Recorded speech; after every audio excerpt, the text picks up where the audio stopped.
இயேசுவின் வருகை நெருங்கிடுதே, அவர் சொன்ன வார்த்தைகள் நிறைவேறுதே. இயேசுவின் வருகை நெருங்கிடுதே, அவர் சொன்ன வார்த்தைகள் நிறைவேறுதே. ஆயத்தமா ஆயத்தமா, இயேசுவை சந்திக்க ஆயத்தமா. ஆயத்தமா ஆயத்தமா, இயேசுவை சந்திக்க ஆயத்தமா. ஆண்டவராகிய இயேசு கிறிஸ்து நாமம் மையப்படுவதாக. கடைசி கால சியோன் ஊழியங்கள் மூலமாக இந்த சியோன் மலை நிகழ்ச்சிகளிலே உங்களை சந்திப்பதிலே நான் மகிழ்ச்சி அடைகிறேன். சங்கீதக்காரனாகிய தாவீது சொல்லுவார், 16ஆம் சங்கீதம் 5ஆம் வசனத்திலே, என் சுதந்திரத்தை தேவரீர் காப்பாற்றுகிறீர். ஆண்டவர் சுதந்திரத்தை கொடுக்கிறவர் மாத்திரமல்ல, அவர் அதை பாதுகாத்து முடியும் மட்டுமாக வெற்றியாக்குற தேவனாக இருக்கிறார். முதலாவது நாம் அறிய வேண்டும், நாம் சுதந்திரிக்க வேண்டிய சுதந்திரங்கள் உண்டு என்பதை நாம் அறிய வேண்டும். ஆண்டவர் தருகிற சுதந்திரங்கள் சிறப்பானது என்பதை தாவீது அறிந்தார். சிறப்பான சுதந்திரம் எனக்கு உண்டு. இந்த பூமியிலே நாம் சுதந்திரத்தை பெற வேண்டும். அந்த சுதந்திரத்தை ஆண்டவர் காப்பாற்றுகிறார். முதலாவது நாம் அறிய வேண்டும், இயேசுதான் நமக்கு சிறந்த சுதந்திரமாக இருக்கிறார். அவர் சுதந்திரமாக இருப்பது உண்மையானால் சிறந்த சுதந்திரத்தை தருவார். அவர் சுதந்திரமாக இருப்பது உண்மையானால் நமது சுதந்திரங்களை எல்லாம் அவர் காப்பாற்றுவார். நீதிமொழிகளின் புத்தகம் 19ஆம் அதிகாரம் அதனுடைய 14ஆம் வசனத்திலே வாசிக்கிறோம், வீடு மாசியும் பிதாக்கள் வைக்கும் சுதந்திரம். 127ஆம் சங்கீத 4ஆம் வசனத்திலே வாசிக்கிறோம், இதோ பிள்ளைகள் கர்த்தரால் வரும் சுதந்திரம். வீடு, ஆஸ்தி, பிள்ளைகள் இந்த பூமிக்குரிய காரியத்திலே ஆண்டவர் கொடுக்கிற சுதந்திரமாக இருக்கிறது. ஆதியாகமம் 17ஆம் அதிகாரம் 8ஆம் வசனத்திலே ஆண்டவர் ஆபிரகாமுக்கு வாக்கு பண்ணினார். இவ்விதமாக சொன்னார், 8ஆம் வசனத்திலே, நீ பரதேசியாய் தங்கி வருகிற கானான் தேசம் முழுவதையும் உனக்கும் உன் பின்வரும் சந்ததிக்கும் நித்திய சுதந்திரமாக நான் கொடுப்பேன் என்று சொல்லுகிறார். ஆண்டவர் ஒரு தேசத்தை ஆபிரகாமுக்கு சுதந்திரமாக கொடுப்பேன் என்று சொல்லுகிறார். இந்த சுதந்திரத்தை மனிதனால் கொடுக்க முடியாது, தேவனே தருகிறார். அப்போஸ்தலர் நடபடிகள் அதனுடைய 13ஆம் அதிகாரம் அதனுடைய 7 முதல் 9 வசனங்களை நாம் வாசிக்கிற வேளையிலே இந்த சுதந்திரத்தை ஆண்டவர் 7 ஜாதிகளை துரத்தி ஆண்டவரே அவர்களை இந்த சுதந்திரத்துக்குள்ளாக கொண்டு வந்தார் என்று பார்க்கிறோம். நாம் சுதந்திரிக்க வேண்டிய ஆசீர்வாதங்கள் இருந்தாலும் தேவனே இந்த சுதந்திரங்களை எல்லாம் கொடுக்கிறார். நமக்குரிய சுதந்திரங்களை சுதந்திரிக்க நாம் பயப்படக்கூடாது. உபாகமத்தின் புத்தகம் அதனுடைய 1ஆம் அதிகாரம் 21ஆம் வசனத்திலே நாம் வாசிக்கிற வேளையிலே ஆண்டவர் குறிப்பிடுவார், உங்களுக்காக நான் சுதந்திரமான கானானை வைத்திருக்கிறேன், நீங்கள் அவைகளை சுதந்திரித்துக் கொள்வதற்கு நீங்கள் பயப்படாமலும் கலங்காமலும் இருங்கள். சுதந்திரங்களை சுதந்திரிக்க விரும்புகிற தெய்வ பிள்ளைகள் பயப்படுகிற வனாந்தரம் இருக்கலாம், பயப்படுகிற 7 ஜாதிகள் நின்று கொண்டிருக்கலாம். ஆனால் நாம் பயப்படாமலும் கலங்காமலும் இருக்க வேண்டும். காலேபினுடைய வாழ்க்கையில பார்க்கிற வேளையிலே யோசுவா 14:9 உத்தமமாய் பின்பற்றினார், அந்த சுதந்திரம் தானாகவே கிடைத்தது. நாம் உத்தமமாய் பின்பற்றுவோமானால், உத்தமமான ஜீவன் செய்வோமானால், செம்மையான ஒரு வாழ்க்கையை நாம் பெற்றுக்கொள்வோமானால் நிச்சயமாகவே நாம் தானாகவே ஆண்டவருடைய ஆசீர்வாதங்களை சுதந்திரிக்கிறவர்களாக இருப்போம். 136ஆம் சங்கீதத்திலே அதனுடைய 17 முதல் 21 வசனங்களை நாம் வாசிக்கும் பொழுது, பெரிய ராஜாக்களை சங்கரித்து அவர் கிருபையை நினைத்து துதியுங்கள். எமோரின் ராஜாவாகிய சீகோனை அழித்தார், பாசானின் ராஜாவாகிய ஓகை அழித்தார். அவர் கிருபை என்றும் உள்ளது, அவர் தேசத்தை சுதந்திரமாக தந்தவரை துதியுங்கள். ஆண்டவர் நமக்குரிய சுதந்திரங்களை அவர் தருகிறார்.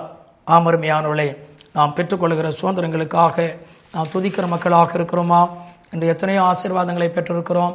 உண்மையாகவே நாம் ஆண்டவருடைய சன்னிதானத்திலே, ஆண்டவர் இந்த நன்மையை பெற்றுக்கொள்ள நான் எவ்வளவேனும் தகுதியுடையவன் அல்ல, நீ இந்த நன்மையை தந்தீர் என்று நாம் ஒவ்வொரு நாளும் ஸ்தோத்திரித்து துதிக்கிறவர்களாக மாறுவோம். வேதத்திலே 2ஆம் சங்கீதம் 8ஆம் வசனத்திலே நாம் வாசிக்கிறோம், என்னை கேளும், ஜாதிகளை உனக்கு சுதந்திரமாகவும் பூமியின் எல்லைகளை சொந்தமாக கொடுப்பேன். இன்றைக்கு சுதந்திரம் வளர வேண்டுமா? தேவனுடைய சபை பெருக வேண்டுமா? ஜெபிக்கிற முழங்கால் படியிடுகிற ஊழியர்கள் சபையார் இருப்பார்கள். ஆனால் அந்த சுதந்திரமான மந்தை தேவனுடைய கோலினால் மேய்க்கப்பட்டு அது அதிசயத்தை காண்கிற சபையாக கர்த்தர் மாற்றுவார். 94ஆம் சங்கீதம் அதனுடைய 13-14 வசனங்களை நாம் வாசிக்கின்ற வேளையிலே ஆண்டவரால் சித்தித்து ஆண்டுடைய வார்த்தையினால் போதிக்கப்பட்டிருக்கிற ஒரு அனுபவத்தை சபை பெற்றிருக்க வேண்டும். சித்தித்து உம்முடைய வேதத்தை கொண்டு போதிக்கிற மனுஷன் பாக்கியவான். கர்த்தர் தம்முடைய ஜனத்தை நிகழ விடாமல் தம்முடைய சுதந்திரத்தை கைவிடாமல் இருப்பார். சிட்சிக்கப்பட்டு நல்ல போதனையினால் கண்டிப்புடன் நடத்தப்படுகிற ஒரு சபை நிச்சயமாகவே ஆண்டவரால் கைவிடப்படுவது கிடையாது. அந்த சபை மக்கள், அந்த ஊழியர்கள் கனப்படுத்தப்படுவார்கள். அருமையானவர்களே, சபை ஆண்டுடைய சுதந்திரம். ஏசாயா 54ஆம் அதிகாரம் அதனுடைய 17ஆம் வசனத்திலே நாம் வாசிக்கிறோம், உனக்கு விரோதமாக உருவாக்கப்படும் எந்த ஆயுதமானாலும் அது வாய்க்காதே போகும். உனக்கு விரோதமாய் நியாயத்தெழுமை எந்த நாவையும் நீ குற்றப்படுத்துவாய். இது கர்த்தருடைய ஊழியக்காரருடைய சுதந்திரம். மற்ற ஜனங்களுக்கும் நமக்கும் உள்ள ஒரு வித்தியாசம், ஒரு இடைவெளியை பார்க்கிறோம். அது என்ன? நமக்கு எவ்வளவு பிரச்சனை கொடுத்தாலும் பிரச்சனை நம்மை மேற்கொள்ள முடியவில்லை. வித்தியாசப்படுத்தி ஆண்டு மேன்மைப்படுத்துகிறார். எந்த ஆயுதங்களும் நம்மை தொடாமல் மேற்கொள்ளாமல் கர்த்தரே நமக்காக யுத்தங்களை பண்ணுகிறார். ஆண்டவரே நமக்காக பேசுகிறார். ஆண்டவரே நமக்கு கிரியை செய்கிறார்.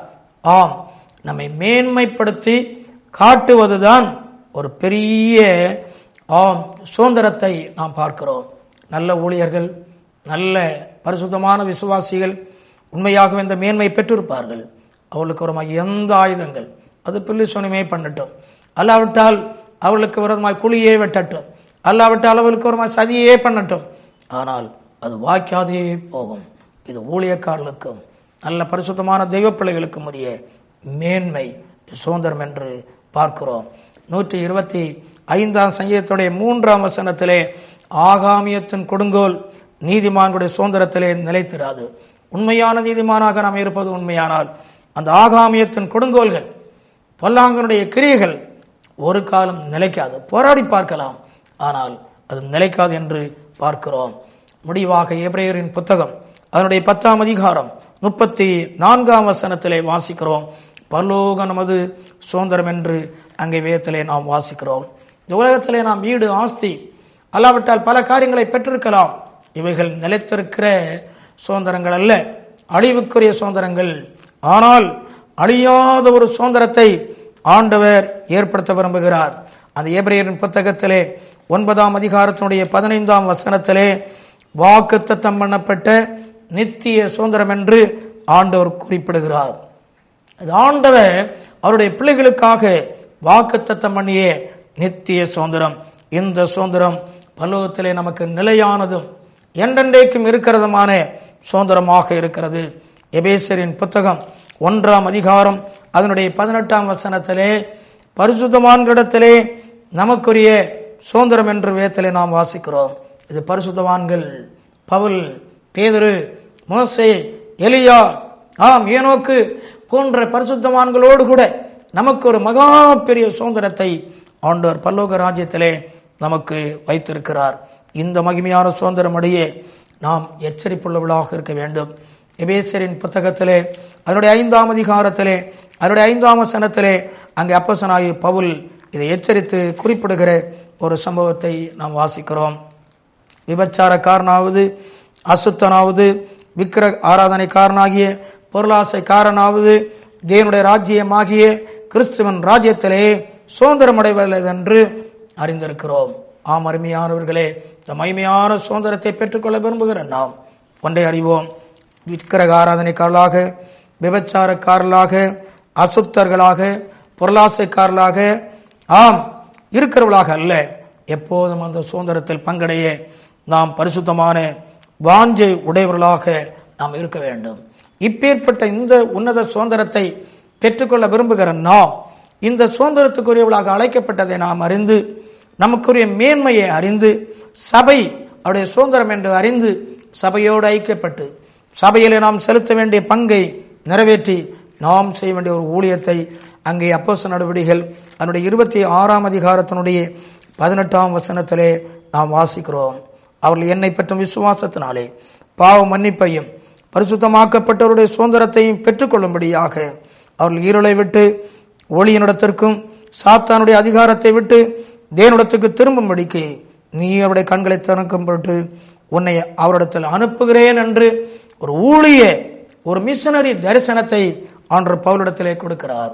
அருமையானவர்களே, இந்த மேன்மையான சுதந்திரத்தை பெற வேண்டிய நாம் இப்பேற்பட்ட ஊழிய தரிசனத்தோடு சபையாக எழும்புவோமானால், இந்த மேன்மைக்குரியவளாக இருக்கிறோம் என்று அறிவோமானால், பரலோக வாஞ்சை உடையவளாக இருப்போமானால் நிச்சயமாகவே வாடாத கிரீடத்தை பெறுவோம். இந்த சுதந்திரம் உங்களுக்கு உண்டு. உங்களுக்கு தெரியுமா?